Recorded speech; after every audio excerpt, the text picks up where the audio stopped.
एखन सावन के महीना है, देवों के देव महादेव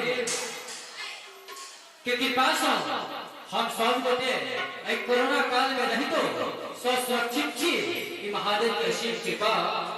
और बाबा के मनावे थी हम सब देवघर कोना देवे और भाई सर्वेश जी अपन सजनी के अपन कन्या के अपन भागुली के कोना देवघर में गए थे। आओ सब और स्वर्ग के मार्ग से अपने लोग लिए देवघर के दर्शन करावी और मंच पर आमंत्रित करे भाई सर्वेश श्रवण जी के आओ अभिनंदन भाई सर्वेश श्रवण जी।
अच्छा कली जे छै इनको संगे कहे ताली बजा बजा एक बेर भाई थपड़ी बजा का अहू सर गोरी जल्दी नहीं तो भागत लेट गे भाजत लेट गे भाजत लेट गे बेटा बाबा बंद काले सही गेट गे कॉलेज गेट गे कॉलेज गेट गे चल गोरी जल्दी नहीं तो भागत लेट गे बेटा बाबा साहब जल्दी बंद गेट गे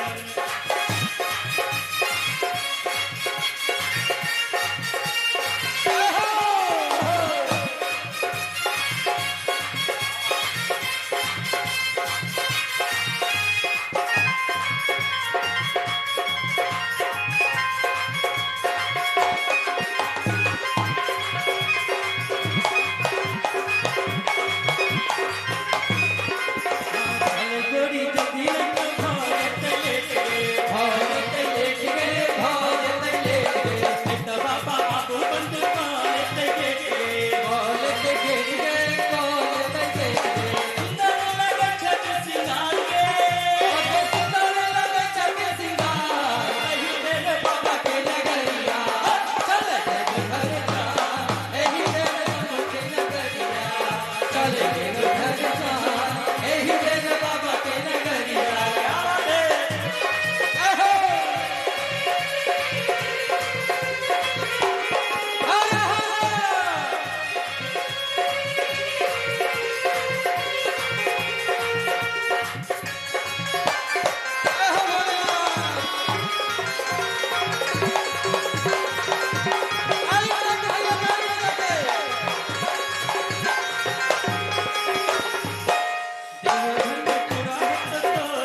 तोर सपन मग तोर सपन गोदी ललन मग तोर